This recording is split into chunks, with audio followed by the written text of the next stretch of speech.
ఎడారిలో సెలయేర్లు ఆగస్టు 12వ తారీఖు. ఆ మహిమ గుణాతిశయములను బట్టి ఆయన మనకు అమూల్యములను అత్యధికములైన వాగ్దానములను అనుగ్రహించి ఉన్నాడు. 2వ పేతురు పత్రిక 1వ అధ్యాయము 4వ వచనం. ఓడలను నిర్మించే ఇంజనీరు ఒక ఓడను ఎందుకోసం నిర్మిస్తాడు? దాన్ని నిర్మించి నౌకాశ్రయంలో భద్రంగా ఉంచాలనా? కాదు. తుఫానుల్ని, అలలను ఎదిరించి నిలబడాలని. దాన్ని తయారు చేసేటప్పుడే అతడు తుఫానుల గురించి, పెనుగాలుల గురించి ఆలోచిస్తాడు. అలా ఆలోచించకపోతే అతను మంచి ఇంజనీరు కాదు కదా. దేవుడు నిన్ను విశ్వాసిగా ఎందుకు చేశాడంటే నిన్ను పరీక్షించడానికే. నీకు కొన్ని వాగ్దానాలనిచ్చి వాటిని నమ్మమంటున్నాడంటే నీ జీవితంలో వచ్చే గాలివానులప్పుడు, ఒడిదుడుకులప్పుడు వాటిని ఉపయోగించుకోమని. ఈత కొట్టడానికి పనికి వచ్చే లైఫ్ బెల్టులు మనకు షాపుల్లో కనిపిస్తుంటాయి. అవి షాపులో ప్రదర్శించడానికి తప్ప నిజంగా వాటిని కట్టుకొని నీళ్ళల్లో దిగితే పని చేయవు. అయితే దేవుడి ఇచ్చిన వాగ్దానాలు ఇలాంటివి కావు.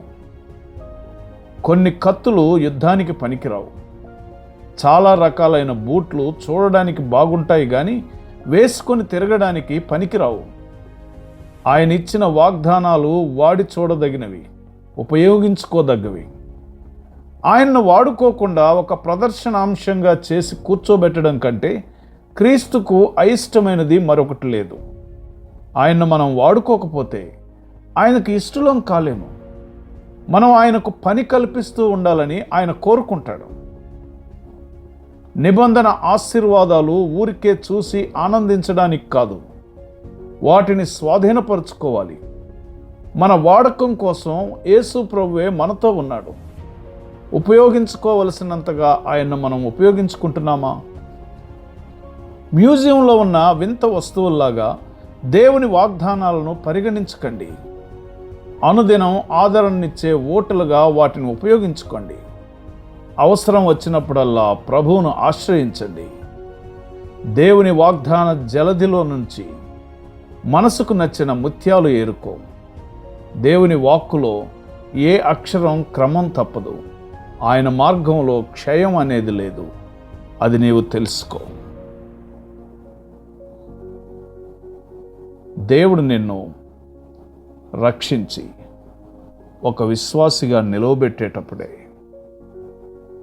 నిన్ను పరీక్షించడానికి అన్ని విధాలుగా సిద్ధం చేస్తున్నారు. ఆయన నీకిచ్చిన వాగ్దానాలను వాడుకొని పరీక్ష సమయంలో దేవుని ఆశ్రయించి ఆయనతో నిలబడి ఈ పోరాటాలను వాగ్దానములతో జయించే కృప పరిశుద్ధాత్మ దేవుడు నీకు అనుగ్రహించునుగాక. ఆమెన్.